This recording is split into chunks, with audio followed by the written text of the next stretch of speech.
Hello friends, welcome to my channel. Friends, SC students names అయితే వచ్చాయి. వీళ్ళకి 13,000 రూపాయల అమౌంట్ పడదు.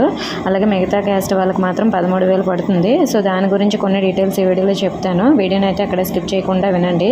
అలాగే మనకి అమౌంట్ అయితే రిలీజ్ చేశామని చెప్తున్నారు కదా, సో దానికి సంబంధించి ఎవరికైనా అమౌంట్ పడిందా అంటే ఒకరు మాత్రం కామెంట్ చేశారండి అమౌంట్ పడిందని. సో మీకు ఆ కామెంట్ కూడా వీడియోలో చూపిస్తున్నాను చూడండి. వీళ్ళకైతే అమౌంట్ పడిందని ఒక 2 times అయితే కామెంట్ చేశారు. అలాగే ఇంకొక స్టూడెంట్ కూడా, అదే మదర్ కానీ స్టూడెంట్ వాళ్ళు ఎవరో తెలియదు, వాళ్ళు కూడా కామెంట్ చేశారు. సో మరి అకౌంట్లో అమౌంట్ పడుతుందని అంటున్నారు. మీకు కూడా పడ్డాయా లేదనేది ఒక్కసారి కామెంట్ అయితే చేయండి. పడితే మిగతా వాళ్ళకి ఒక క్లారిటీ వస్తుంది కాబట్టి. అలాగే పేమెంట్ స్టేటస్ కూడా ఎలా చెక్ చేసుకోవాలి నేను వీడియో చేశాను. ప్రస్తుతానికి పేమెంట్ స్టేటస్ అప్డేట్ అవ్వలేదు, ఓన్లీ మీ డీటెయిల్స్ మాత్రమే చూపిస్తున్నాయి. సో చెక్ చేసుకోవాలనుకుంటే ఆ వీడియో చూసి చెక్ చేసుకోండి. మరి ఇప్పుడు మనకి ఎస్సీ స్టూడెంట్స్ నేమ్స్ ఎందుకు వచ్చాయంటే, ఎవరి నేమ్స్ అయితే వచ్చాయో వాళ్ళకి ఎన్పిసి అనేది లింక్ అయితే అవ్వలేదంట. సో వాళ్ళకి ఎన్పిసి అనేది లింక్ చేయించుకోమని వచ్చింది. ఇది మనకి 15వ తేదీ లోపు అయితే కంప్లీట్ చేసుకోవాలి.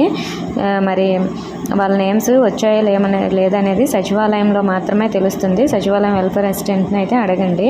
సో ఎన్పిసి అనే ఇన్యాక్టివ్ అని ఉన్న వాళ్ళకి నేమ్స్ అయితే వచ్చాయి. వీళ్ళకి స్టూడెంట్ అకౌంట్లోనే పడతాయి. నెక్స్ట్ మీకు ఫుల్ అమౌంట్ అయితే పడదు, అంటే 13,000 రూపాయల అమౌంట్ పడదు.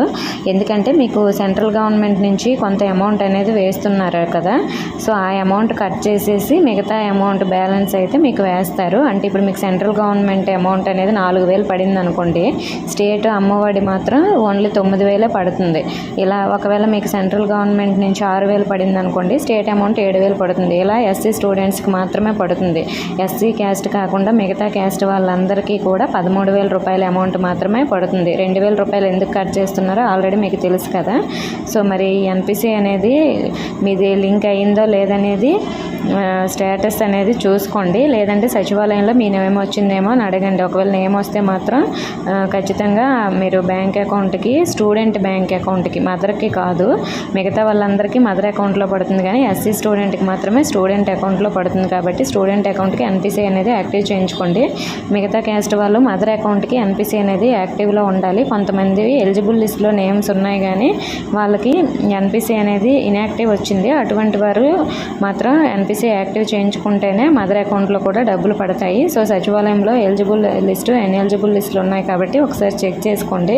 ఓకే ఫ్రెండ్స్, మీకు ఇంకా ఏమైనా డౌట్స్ ఉంటే కామెంట్ చేయండి. ఇన్ఫర్మేషన్ ఇస్తే వీడియోని తప్పకుండా లైక్ చేసి మీ ఫ్రెండ్స్కి కూడా షేర్ చేయండి. కొత్తగా మన ఛానల్ చూస్తున్న వారు సబ్స్క్రైబ్ చేసుకోండి. Thank you for watching.